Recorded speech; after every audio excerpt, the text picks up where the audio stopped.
Na estepe da Ásia Central, os mongóis vivem uma maneira de vida atemporal.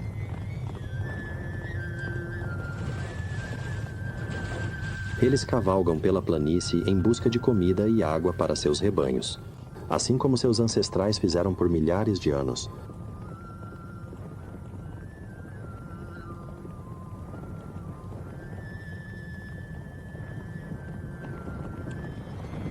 Longos admirados por suas habilidades equestres, os mongóis estão entre os melhores cavaleiros do mundo.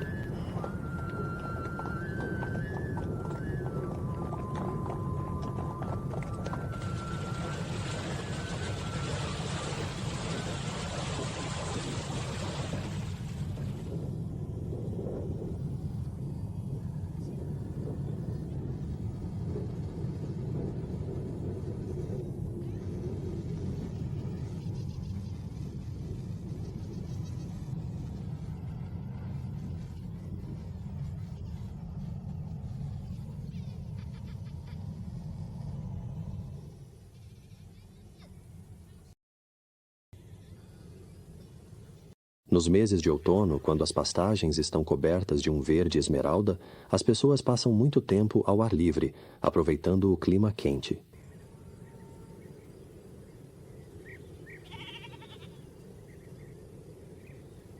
Há muito trabalho a ser feito diariamente cuidando das ovelhas, domando cuidadosamente os cavalos e meticulosamente ordenhando as éguas, vacas, ovelhas e cabras.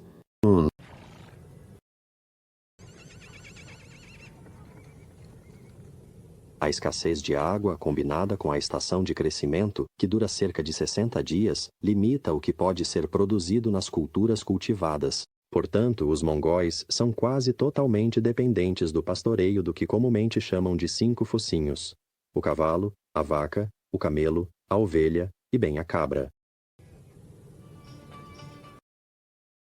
Os cavalos, em particular, ocupam um lugar especial na cultura mongol. Apesar desses costumes antigos, a Mongólia entrou em uma nova era. Os pastores podem chegar ao mercado mais rápido do que nunca. Fazer creme azedo é mais fácil do que costumava ser. E nas áreas metropolitanas, as pessoas vivem em prédios de apartamentos. O famoso correio a cavalo usado pelos soldados de Genghis Khan para transportar mensagens de um extremo ao outro do império foi substituído por um novo método de comunicação.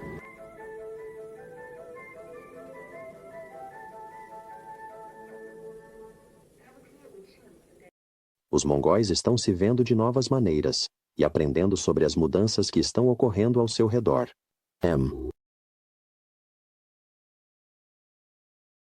Um dos primeiros países a se libertar do controle soviético e de uma economia comunista. A Mongólia teve pouco contato com o Ocidente nos últimos 75 anos. No entanto, a rica história desta nação inspirou o mundo, desde que Genghis Khan e seus descendentes conquistaram metade do mundo, há 800 anos. Hoje, os jovens mongóis ainda cavalgam pela planície aberta, conscientes de seu passado e prontos para enfrentar os desafios do futuro.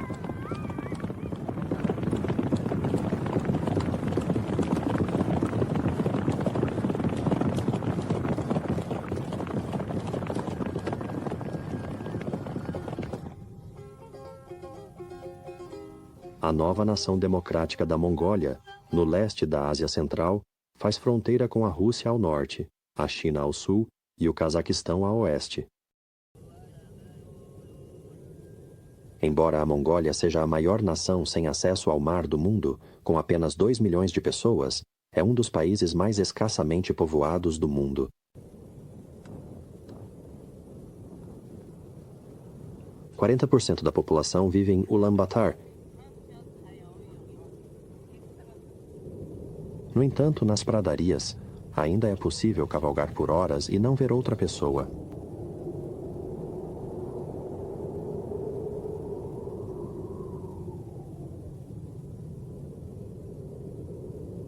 A vasta estepe da Ásia Central é uma grande planície coberta de grama, semiárida. Frequentemente é chamada de uma terra hostil, com clima severo e pouca água ou vegetação. O povo mongol sobreviveu e enfrentou os desafios da natureza movendo-se com os rebanhos. O inverno, em particular, é uma luta. Mesmo hoje, com os animais confinados em currais, os pastores muitas vezes precisam lutar para mantê-los vivos. Os ventos uivantes e as temperaturas que muitas vezes ficam abaixo de zero por semanas a fio tornam a vida difícil.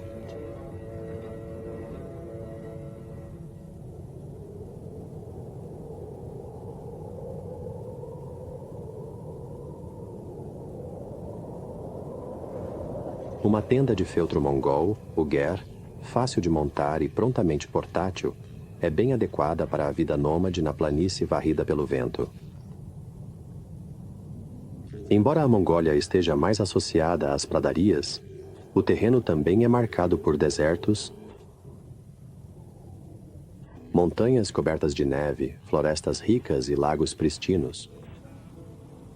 Algumas das canções clássicas dos mongóis exaltavam as montanhas altas e acidentadas conhecidas como Hangai e Altai.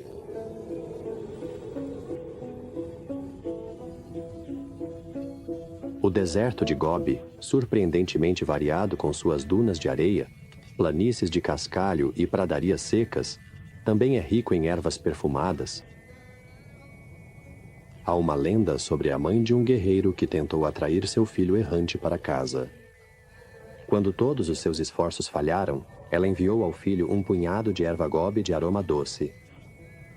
O jovem não conseguiu resistir aos cheiros de casa e voltou para sua família.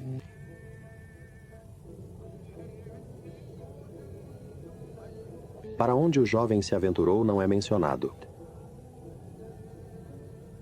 Mas seu comandante pode ter sido um homem chamado Chinggis Khan, que no final do século XII uniu as tribos dispersas da Mongólia, steppes, para criar uma nação.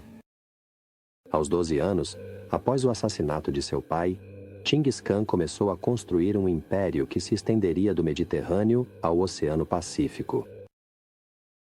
Na Europa, o nome de Chinggis Khan evocava medo. Os mongóis, no entanto, o honraram. Como retratado nesses manuscritos persas do século XV, Chinggis levou seu povo a uma posição de riqueza, poder e fama, conquistando para eles um lugar permanente na história mundial. Após a morte de Chinggis, Bugade, seu terceiro filho, continuou as conquistas de seu pai. Seus exércitos lançaram ataques na estepe russa, ao norte, ao sul e na China, até o extremo oeste, hoje conhecido como Irã e Hungria.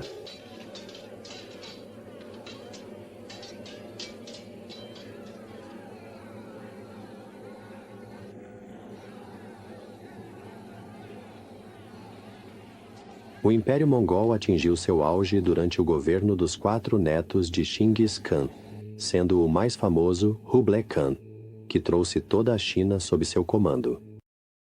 Para governar suas conquistas, Kublai transferiu a capital mongol para Pequim e estabeleceu o que ficou conhecido como a Dinastia Yuan. Foi durante esse período que o comerciante veneziano Marco Polo viajou até a corte de Kublai. Ele retornou à Itália com histórias de uma cultura exótica e esplêndida. Após a morte de Kublai em 1294, o império lentamente começou a se desintegrar. Na década de 1370, os mongóis foram expulsos de Pequim pelo conquistador que se tornaria o primeiro imperador da dinastia Ming, Zhu Yuanzhang. Hoje, a única pista da grande capital de Chinggis Khan, Karakorum, é uma tartaruga de pedra que um dia serviu como base de um pilar na entrada do antigo palácio. No século XVI, Altan Han, um devoto do terceiro Dalai Lama, uniu brevemente a maior parte da Mongólia.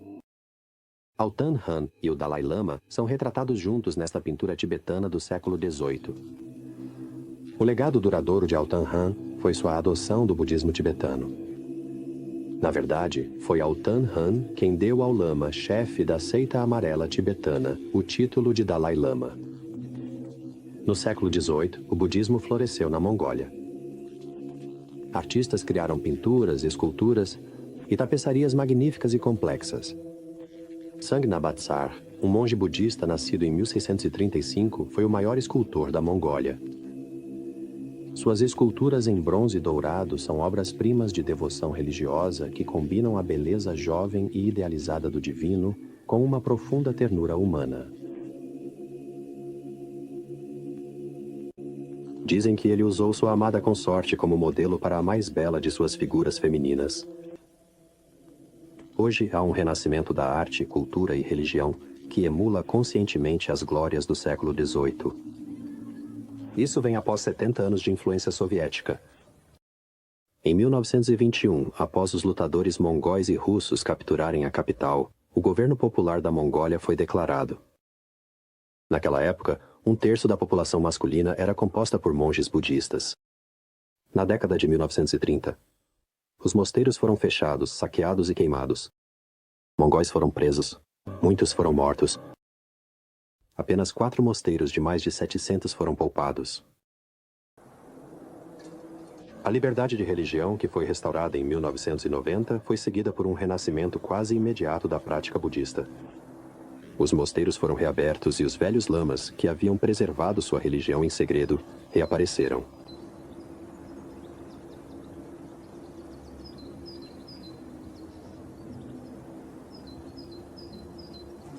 Os mongóis podem novamente fazer oferendas, e os jovens agora se preparam para fazer compromissos religiosos para a vida toda.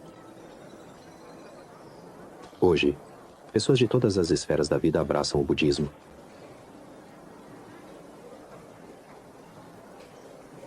Como a Mongólia sempre teve que se adaptar às forças da natureza, há um forte vínculo entre o povo e o meio ambiente. Os antigos nômades acreditavam que todas as coisas na natureza eram dignas de adoração. Seus líderes religiosos, chamados de xamãs, se comunicavam com deidades e atuavam como curandeiros. Um dos importantes deuses xamânicos é chamado de Céu Azul Eterno. Acredita-se que ele ajudou Genghis Khan a conquistar o continente asiático. Xamãs como esta mulher ainda praticam hoje.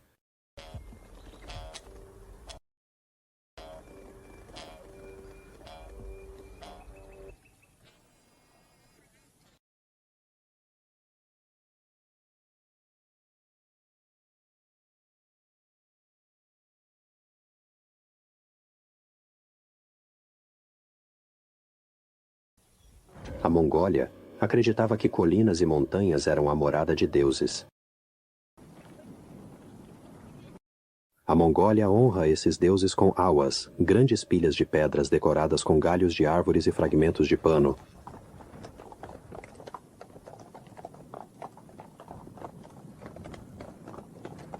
Festivais homenagem ao awa foram realizados em toda a Mongólia.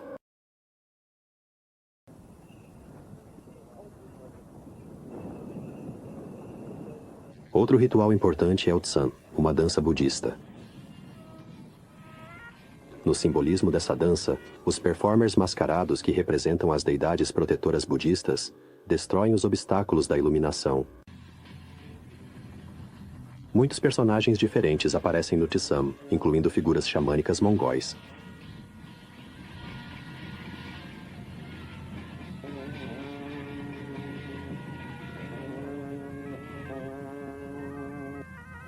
Feitas de papel laminado e couro. As máscaras são adornadas com tinta, joias, crinas de cavalo e tecido.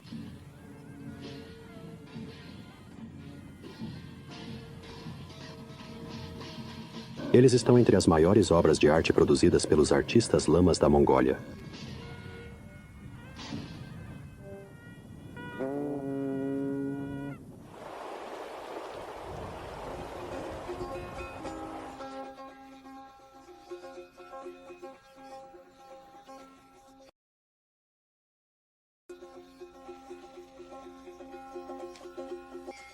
A vida nômade teve uma influência profunda na música mongol. Cantar tem sido uma forma de aliviar a solidão na estepe. Os estilos vocais variam, mas as canções Romai, às vezes conhecidas como canto de garganta, são particularmente notáveis. O cantor usa o peito e o diafragma para criar uma nota grave constante, semelhante a uma gaita de foles, e ao mesmo tempo utiliza a garganta e as passagens nasais para produzir notas harmônicas altas, e um assobio melódico.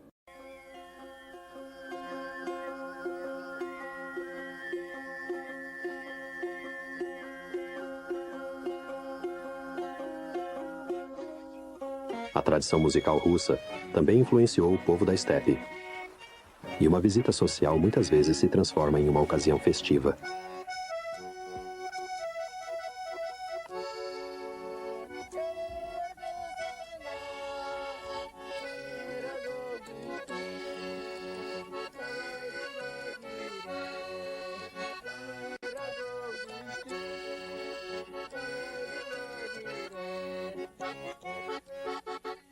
Outra música inspirada pela cultura popular ocidental está sendo criada por uma nova geração de músicos contemporâneos.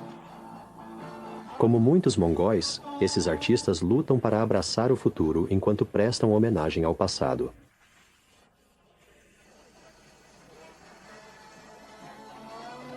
A memória de Chinggis Khan traz esperança e inspiração, mas não pode proporcionar prosperidade e segurança econômica. Hoje, mais da metade da população da Mongólia vive em cidades e vilarejos. Os jovens no campo continuam se mudando para as cidades na esperança de se tornarem comerciantes, trocando mercadorias entre a China, Mongólia, Rússia e Europa Oriental. Homens e mulheres saem correndo pela manhã para empregos no governo, na indústria e na fabricação.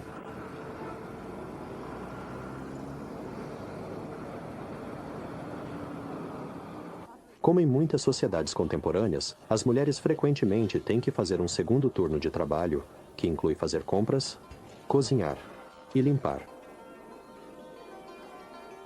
Como na maioria dos países do mundo, fazer compras é uma atividade diária.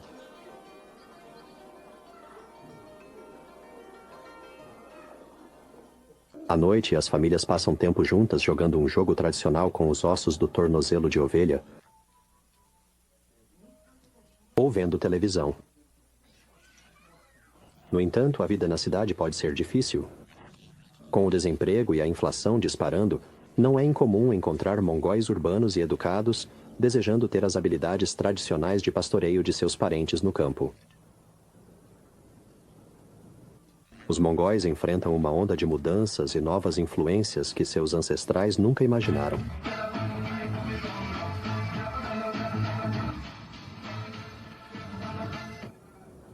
Nas ruas das cidades, os contrastes entre o antigo e o novo fazem parte da vida cotidiana.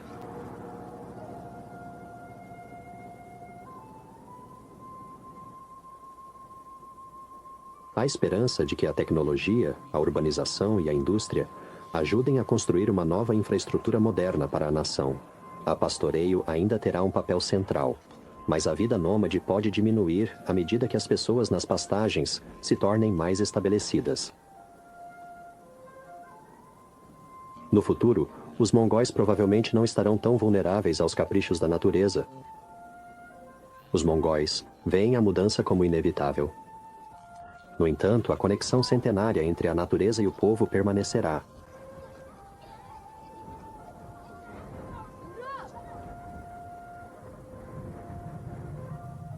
Essa relação íntima os guiou no passado e os impulsionará para o futuro.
Obrigado.